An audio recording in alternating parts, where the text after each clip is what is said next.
Ce qui est intéressant justement avec tout ça, moi en tant que sociologue, c'est ce qui m'intéresserait, et je serais très heureux de faire une enquête là-dessus, c'est de voir comment les enfants reçoivent ce texte, ce contenu, et croyez-moi, j'imagine très fort que c'est aux antipodes de la façon dont les adultes parfois peuvent anticiper la réception des enfants et des jeunes. Là, il y aura une très belle enquête à faire en dehors de toute polémique. Et pour essayer d'approcher justement cette question des réceptions juvéniles du texte, qu'ils soient imprimés ou pas, je prendrai deux exemples. J'essaierai de passer un petit peu de temps d'ailleurs. Le premier exemple, c'est la question des pratiques de lecture de manga, qui relèvent vraiment de pratiques de lecture électives des jeunes aujourd'hui, donc des pratiques de lecture plus ou moins spontanées, c'est un monde à eux. Et l'autre exemple, en contraste, c'est le prix Goncourt des lycéens, et notamment les classes qui sont invitées par leurs enseignants et par les documentalistes parfois. Quand je dis invité, parfois c'est une invitation avec une hallebarde dans le dos, qui sont invités à participer à cette épreuve du prix Goncourt des lycéens. Et pour l'occasion, moi j'ai pu justement, pour les 20 ans du prix Goncourt des lycéens, faire de l'observation dans une classe de seconde dans un lycée de Seine-et-Marne, Nogent-sur-Marne, qui était une classe de seconde polyvalente, donc qui formait plutôt aux filières techniques, et j'ai pu faire des observations très intéressantes dans le domaine. Je vais essayer de vous en parler.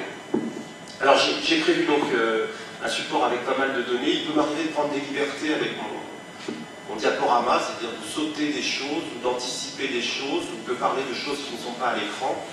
Le diaporama PowerPoint, ça sert à ça.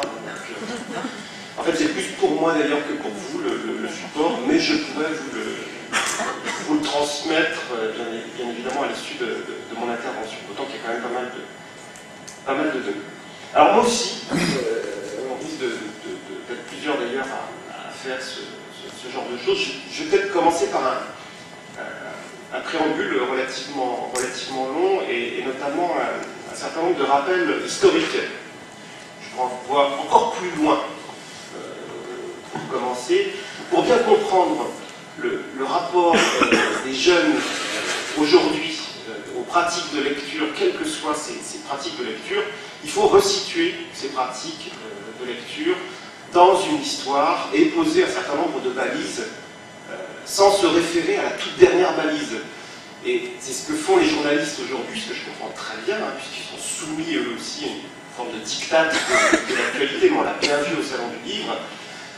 Aujourd'hui, quand on parle des pratiques culturelles des jeunes, et en particulier de leurs pratiques de lecture, on a tendance parfois à se focaliser sur l'aspect numérique de leur environnement et de leur goût et de leurs pratiques. Et du coup, on réfère beaucoup de choses, à tort, à mon sens, à la question d'Internet et des réseaux sociaux numériques. Un journaliste m'appelait il y a 2 jours au téléphone et disait « J'ai besoin d'un spécialiste parce que je voudrais savoir dans le match lecture imprimée, lecture numérique, qui a gagné pour les jeunes ?» Et j'étais incapable de répondre à sa question parce que, vous allez voir, il me semble que cette question n'est pas toujours très bien posée. Donc je propose 3 balises pour commencer, puisque de vous paraître un petit peu hors sujet. La première balise, qui est une balise très ancienne, que je renvoie donc à la question, non pas de la culture du livre imprimé, ou non pas au repère, par exemple, de l'invention de l'imprimerie à caractère rotatif, mais bien évidemment à cette culture du codex, qui aujourd'hui d'ailleurs nous irrigue encore fortement. Vous voyez, il y a des livres qui sont posés sur la table, juste à côté. On retrouve ce format ancestral que le codex a permis de stabiliser. Donc on est au 2e ou 3e millénaire de l'ère chrétienne, c'est très très loin, c'est bien avant le XVIe siècle, l'invention de l'imprimerie à caractère rotatif. Et cette culture du codex nous irrigue encore, nous habite encore, et on va le voir, en particulier les jeunes aussi. Première balise. Deuxième balise, qui est une balise que je situe à moyen terme. Alors c'est pas un moyen terme entre le codex et Internet, c'est quelque chose qui est beaucoup plus proche de nous, c'est l'évolution des pratiques générales de lecture dans la société française. On va braquer l'éclairage sur les pratiques de lecture des jeunes, en se désespérant parfois d'ailleurs Thibaut Canuti l'a dit, hein, il a raison, d'une baisse avérée des pratiques de lecture de livres parmi les jeunes générations aujourd'hui. Cette baisse généralisée des pratiques de lecture de livres, en fait, elle est commune à l'ensemble de la société et du champ social. Quel que soit le sexe, quelle que soit la génération, quel que soit le milieu social, quel que soit le niveau de diplôme. Et par conséquent, il faut inscrire l'évolution des pratiques de lecture juvénile dans ces évolutions générales. Ce que Bernard Layer appelle une baisse d'intensité dans la foi littéraire et artistique dans la société française, une dévaluation des valeurs littéraires dans la société française. Regardez les attaques récentes et très publiques sur un certain nombre d'ouvrages, voire de classiques, Madame de Lafayette, il n'y a pas si longtemps, et effectivement ce que les sociologues aujourd'hui de la culture étiquettent sous la formule un relâchement culturel, et notamment un relâchement culturel qui impacte assez fort les pratiques autrefois fortement légitimées, et en particulier un certain nombre de pratiques telles que la lecture de livres. Ça, c'est une évolution tout à fait générale qui fait que le pourcentage de forts lecteurs dans la société française diminue, j'y reviendrai, et que le nombre moyen de livres lus par lecteur tend également à diminuer, quelle que soit l'origine sociale, le niveau de diplôme, le sexe, voire la profession. C'est vrai aussi pour les enseignants, c'est vrai aussi pour les bibliothécaires, c'est vrai pour les écrivains et les écrivaines. On a aujourd'hui effectivement des profs de français qui lisent peu, voire très peu même pour certains, voire se cantonnent pour d'autres. Moi j'avais fait des entretiens assez intéressants dans ce domaine, à quelques ouvrages tout à fait limités. Et le court terme, bien évidemment, il ne faut pas l'oublier, puisqu'il sera assez présent avec cette génération hyper connectée qu'on tend parfois à nous présenter. Hein. Le court terme, c'est malgré tout quand même ce basculement relatif dans la société Internet, en particulier pour les jeunes.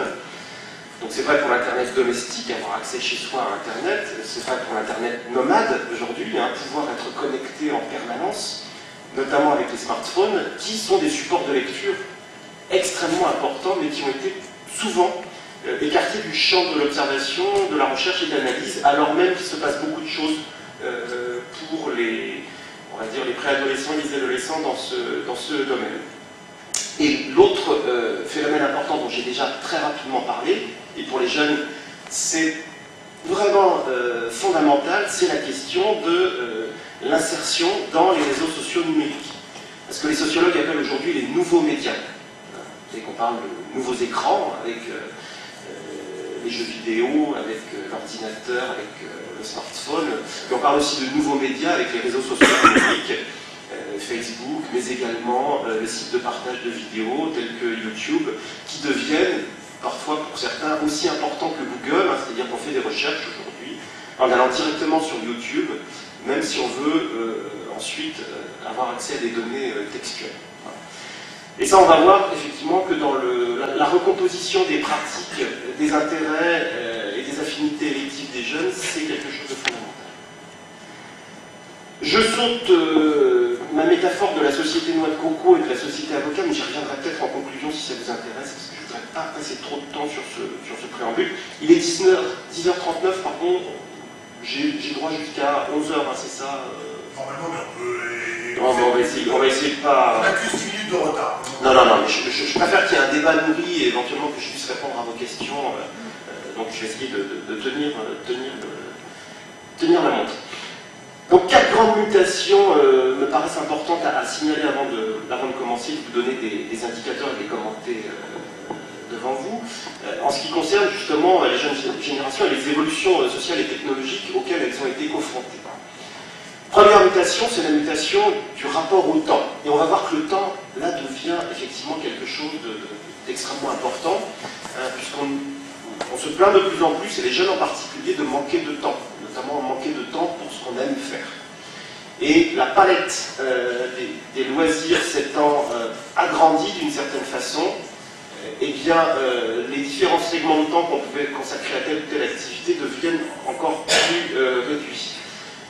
Les mutations du rapport au temps, c'est aussi le fait qu'aujourd'hui, on peut, et ils le font très volontiers, on peut contrôler plus facilement aussi les moments où on accède à certains loisirs, et notamment pour tout ce qui est la question de l'écoute de musique ou du visionnage d'images, en particulier d'images animées. Alors, on peut, avec l'ordinateur, effectivement, ne plus être assujetti d'une certaine façon à un programme télévisé, un heure fixe, sur un poste fixe, mais on peut effectivement contrôler à partir de son ordinateur ou de son smartphone les séries qu'on va regarder, qu'on va partager avec d'autres, et qu'on va pouvoir segmenter dans le temps, et qu'on va pouvoir effectivement visionner de façon tout à fait fragmentée. Ça c'est très important. Deuxième mutation, tout aussi rapidement, c'est la question donc, de la mutation du rapport aux objets culturels et aux supports. Et là, on est dans une ambiguïté qu'on retrouvera très régulièrement au cours de mon intervention, c'est l'hybridation entre le contenu et le support. Je vous ai parlé d'Internet, mais Internet, c'est un robinet, c'est un diffuseur. Je ne vous ai pas nécessairement parlé des contenus. Mais on ne peut plus, aujourd'hui, référer une activité particulière à un support dédié. C'est vrai qu'auparavant, on écoutait la radio sur un poste à galène, poste numérique, sur un poste de radio, on regardait la télévision sur un téléviseur, on lisait un livre avec un livre, on lisait un journal avec un journal, on lisait un magazine, c'était un magazine. Très simple d'ailleurs pour le sociologue, puisqu'il suffisait de s'intéresser à ces objets pour référer aux pratiques. Aujourd'hui, on a des médias qui ouvrent sur tout. On a effectivement des supports comme Internet qui donnent accès à tout, à la télévision, à la presse et aux livres également.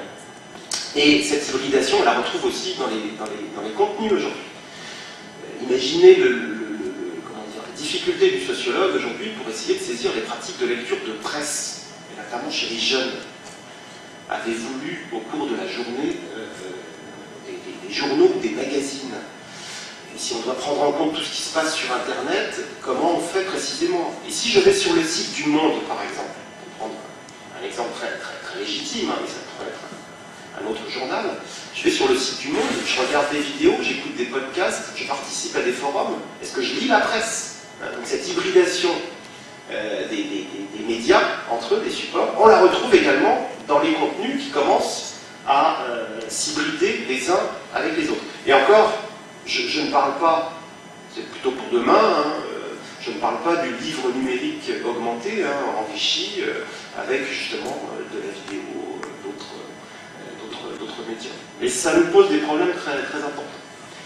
Troisième mutation, c'est le rapport à l'espace et aux formes de sociabilité. Un rapport à l'espace, je l'ai dit, on n'est plus assujetti à des espaces parfois physiques et tout à fait particuliers, localisés, étanches. On peut circuler, on peut être en relation d'ailleurs avec des espaces très éloignés grâce à la connexion, grâce effectivement à Internet, les formes de sociabilité qui se diffusent elles aussi via les réseaux sociaux numériques et qui prennent un aspect virtuel, j'aurai l'occasion d'y revenir pour les jeunes.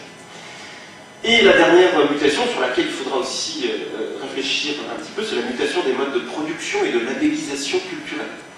Tout ce qui relève effectivement de la question de l'autorité sur la critique en ce qui concerne les contenus qu'on aime, qu'on apprécie et dont on veut parler. Je vais prendre un petit exemple tout simple, on aura l'occasion encore une fois d'y revenir. Par le passé, on se rend compte que les modes de transmission culturelle ont souvent été vers l'autre. C'est-à-dire qu'on allait des académies vers les individus, de l'enseignant vers les enseignés, des savants vers les ignorants, par certains côtés. Voilà. On avait vraiment des modes de transmission culturelle qui étaient assez verticaux, du parent vers l'enfant, et ainsi de suite.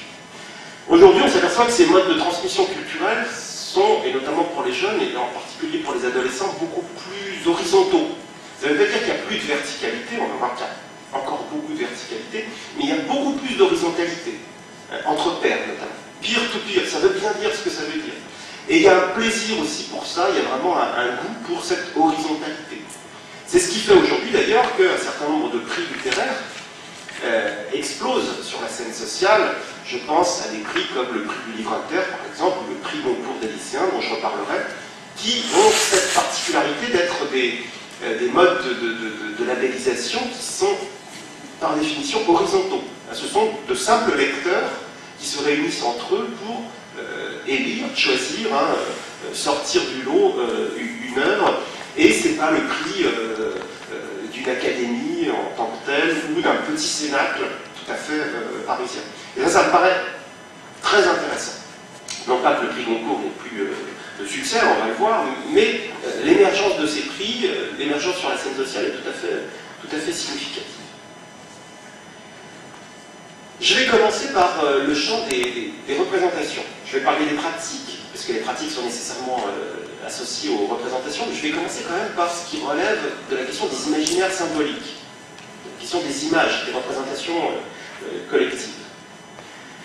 Alors, est-ce que vous avez la possibilité de lire ce qui est à l'image? On compare, donc dans la colonne de gauche et la colonne de droite, on compare deux réservoirs de réponse à une question ouverte, qui est la suivante. Citez le titre du dernier livre que vous avez lu, je précise, en dehors des bandes dessinées et des livres pour l'école. Précision, vous allez voir qu'il y a toute son importance. Et en fait, cette même question a été posée dans deux programmes d'enquête. Thibaut Camuti d'ailleurs a parlé du deuxième programme d'enquête. Ce sont deux enquêtes longitudinales qui ont consisté à réinterroger tous les 2 ans une cohorte d'enfants, saisis d'ailleurs à travers l'éducation nationale. Donc en 1993, ils avaient 15 ans, on les réinterroge 2 ans plus tard, à 17 ans en 1995, et la même enquête a été rééditée beaucoup plus tard, donc beaucoup plus proche de nous. En 2006, ils avaient 15 ans, en 2008, ils ont 17 ans. Vous retrouverez ça dans un article de Christine Détré, qui a participé aux 2 enquêtes. Et vous voyez bien, en 93 à 15 ans, donc ce qui sort majoritairement, c'est un hit parade. Ça ne veut pas dire que tous l'avaient lu, mais qui sortait de façon plus récurrente. Jamais sans affiche, Germinal, Dit Tinègre, La gloire de mon père, Le Grand Maulne, Le Horla, Vipère au point, Un sac de billes, Cro-Blanc. 2 ans plus tard, donc les mêmes, réinterrogés, Candide, L'étranger, Germinal, Le Rouge et le Noir, La Peste, Madame Bovary, Les Fleurs du Mal. Ça se passe de commentaires. On passe à une autre époque, que je vais essayer de vous décrire un peu plus précisément. Donc en 2006 à 15 ans, Harry Potter, Da Vinci Code, Eragon, Le Monde de Narnia, 4 filles et un dieu, Le Journal d'Anne Frank, Chair de poule, Le Seigneur des Anneaux, Les Orphelins Baudelaire. Et les mêmes 2 ans plus tard, en 2008, Harry Potter toujours.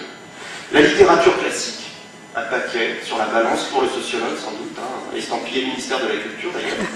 Eragon, toujours en 3e position.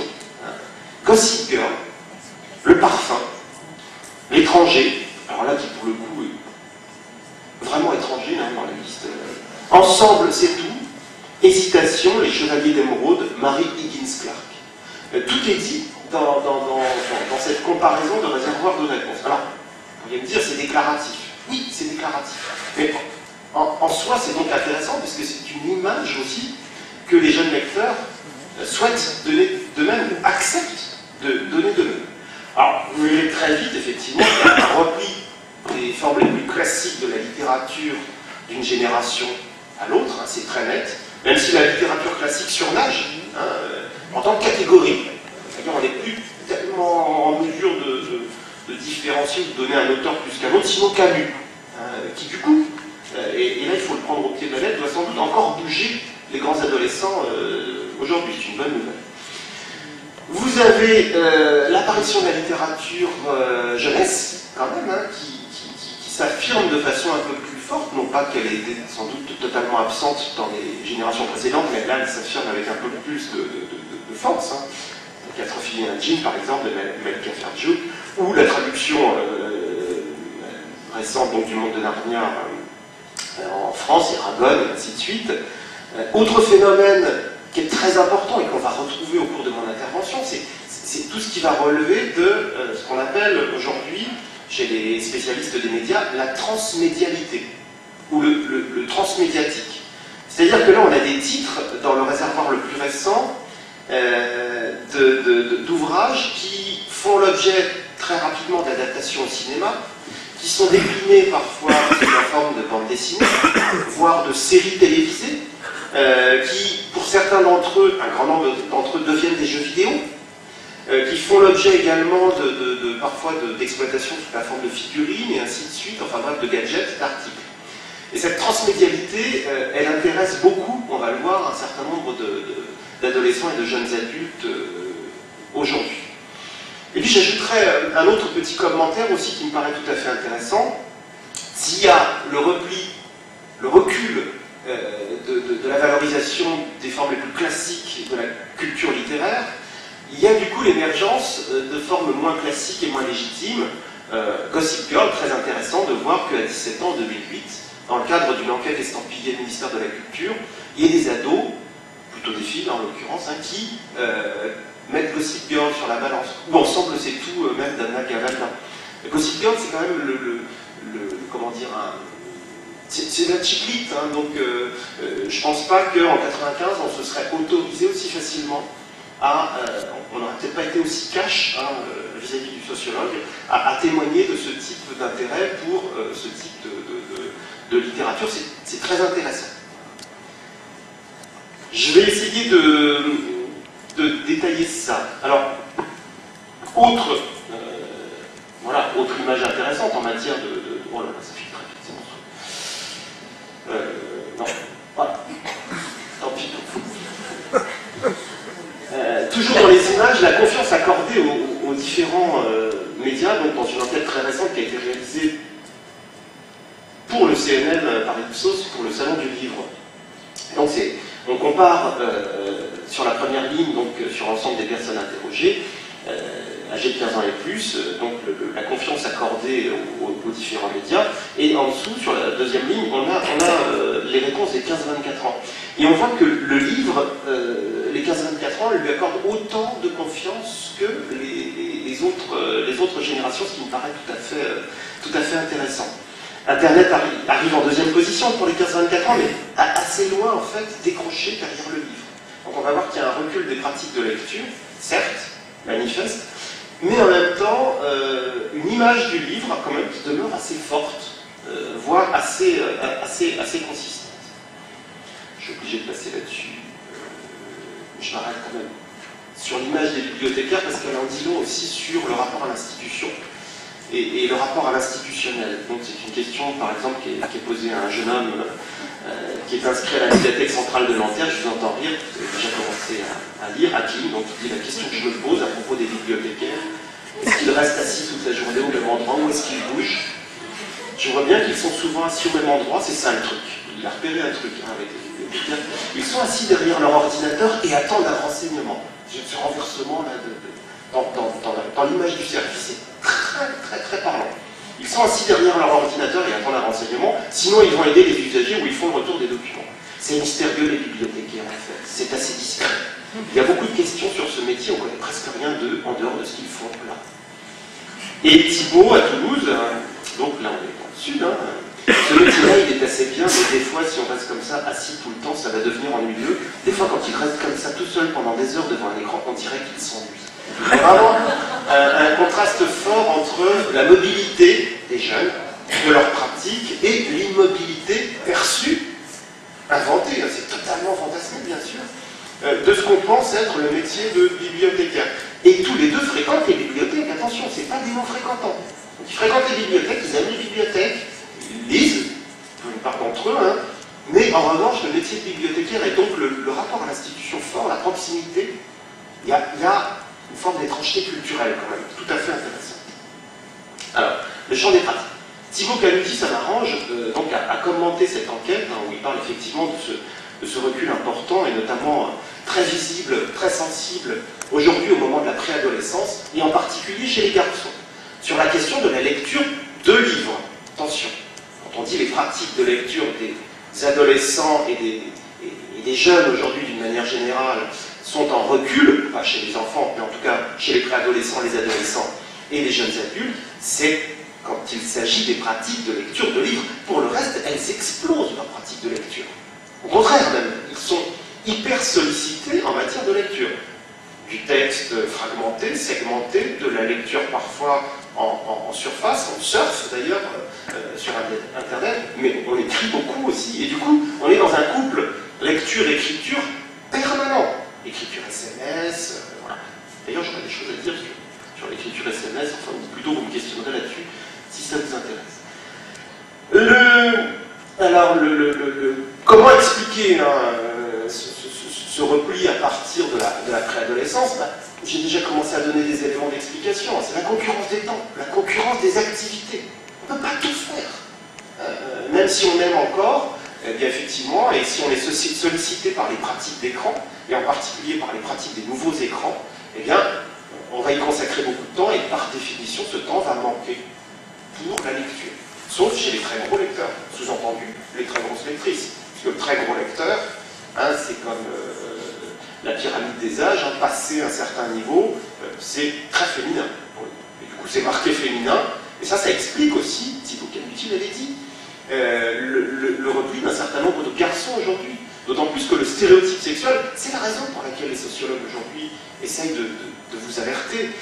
On ne va pas vers plus d'égalité au niveau des représentations, au contraire. Par certains côtés, le fossé s'agrandit, les stéréotypes se renforcent. Et pour un garçon, pour certains garçons en tout cas dans certains milieux, notamment des milieux populaires, peu diplômés, construire son stéréotype sexuel, c'est par définition ne pas être un lecteur de livres, parce que c'est un truc de gonzesse. Point. Avec une chaîne d'ailleurs de la transmission culturelle livresque qui est particulièrement féminisée. Des enseignantes de français, des bibliothécaires, des libraires à un certain niveau, et on voit que du coup, effectivement, on est vers quelque chose qui très vite reçoit l'étiquette féminin, et pour certains, effectivement, c'est un repoussoir. Difficile pour un garçon aujourd'hui, à la préadolescence et à l'adolescence, de s'affirmer lecteur de livres. Difficile de s'y affirmer devant les autres. Voilà. Et les autres éléments qui sont très importants à prendre en compte aussi, c'est ce repli d'une pratique qui est justement placée sous le sceau de la légitimité culturelle et sous le sceau du scolaire. Et la lecture, et en particulier la lecture de livres, voire la lecture littéraire, fait l'objet d'une scolarisation très forte qui, les sociologues le montrent bien, nuit effectivement au développement des pratiques de lecture chez les adolescents, en particulier quand ils passent de l'école élémentaire, peut-être pas vraiment au collège, mais surtout ensuite au lycée, avec l'enseignement de la littérature pour le programme du bac. La liste des classiques, les ouvrages qu'il faut avoir lus, et la lecture qui s'inscrit dans la pénibilité, l'effort, la grisaille, la difficulté à entrer dans une œuvre, dans un texte. On n'y comprend rien, j'y reviendrai avec le concours des lycéens, si j'ai le temps. Voilà, c'est ce qui fait d'ailleurs que dans le palmarès des genres les plus appréciés, mais je vous renverrai à mon diaporama, on trouve en numéro 1 aujourd'hui, chez les 15-24 ans, la fantaisie. Héroïque fantaisie. On met science-fiction, mais c'est pas la science-fiction qui les intéresse le plus. La science-fiction, ça renvoie à ma génération. Là, on est plus effectivement vers des genres hybridés autour de tout ce qui relève de la fantaisie, de l'héroïque fantaisie,